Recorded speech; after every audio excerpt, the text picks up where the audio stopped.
आएगा जनमान JEE main JEE advance 2026 और 26 exam के लिए जेई जैब यानी जेई अपेक्स बोर्ड को रिकंस्टिट्यूटेड कर दिया गया है। काफ़ी सारे मेंबर में बदलाव किया गया है। इस बार जैब यानी जेई अपेक्स बोर्ड की जो कमान है ये बीएचयू के जो वीसी हैं, फॉर्मर वीसी हैं, उनको दिए गए हैं, उनको चेयरपर्सन बनाया गया है। उसके अलावा जो मेंबर्स हैं जेई जैब के अंदर, जैब यानी होता है जेई अपेक्स बोर्ड, उसमें जो मेंबर्स हैं उसमें कुछ आईआईटी के मेंबर हैं, कुछ एनआईटी के मेंबर हैं, कुछ स्टेट के रिप्रेजेंटेटिव को जोड़ा गया है। ये डिसाइड करेंगे कि जेई मेन 2026 और जेई एडवांस 2026 का एग्जाम किस तरीके से किया जाए।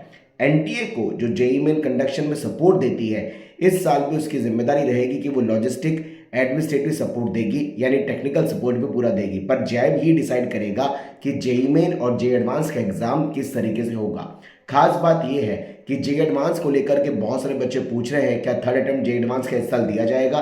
देखिए, पिछले साल ऐसा हुआ था, कुछ दिनों के लिए जैब ने डिसाइड किया था कि थर्ड अटेम्प्ट दिया जाए, पर उसको वापस से जेई एडवांस ने इस डिसीजन को, थर्ड अटेम्प्ट को वापस ले लिया था। और 15 दिन के अंदर जिन बच्चों का लास्ट अटेम्प्ट निकल चुका था, अगर उन्होंने फॉर्म भर दिया था, किसी कॉलेज में एडमिशन ले लिया था, तो उनको ऑप्शन दे दिया गया था। पर ऐसी possibility JEE advance third attempt की मुश्किल लग रही है।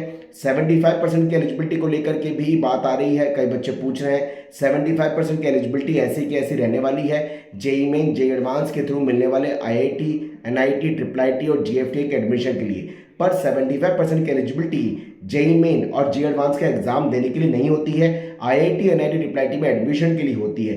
तो अगर आपका 70% नहीं भी है और अगर आपकी कैटेगरी में है 60% नहीं भी है, तो भी आपको जेई मेन जेई एडवांस का एग्जाम देना चाहिए, क्योंकि बहुत सारे कॉलेज में एडमिशन बिना 75% के एडमिशन की एलिजिबिलिटी के अकॉर्डिंग जेई मेन और जेई एडवांस से मिल जाता है। थर्ड अटेम्प्ट को लेकर के ऐसी कोई पॉसिबिलिटी दिखाई नहीं दे रही है कि जेई एडवांस 2026 के लिए, 2026 के लिए जेई एडवांस का थर्ड अटेम्प्ट दिया जाएगा। फिर भी देखते हैं, कमेंट बॉक्स में लिखिए क्या आप चाहते हैं जेई एडवांस थर्ड अटेम्प्ट दे। अभी तक यही चीज़ सामने आ रही है कि रिकंस्टिट्यूटेड कर दिया गया है। जेई अपेक्स बोर्ड में 19 मेंबर्स हैं, वो डिसाइड करेंगे, और आईआईटी बीएचयू के जो फॉर्मर वीसी हैं उनको चेयरपर्सन बनाया गया है। जैब डिसाइड करेगी कि जेई मेन एडवांस का पैटर्न क्या होगा, किस तरीके से एग्जाम कंडक्ट होगा। पर अटेंडेंस को लेकर के अभी तक कोई पॉसिबिलिटी नहीं है। Wish all the best. जय हनुमान।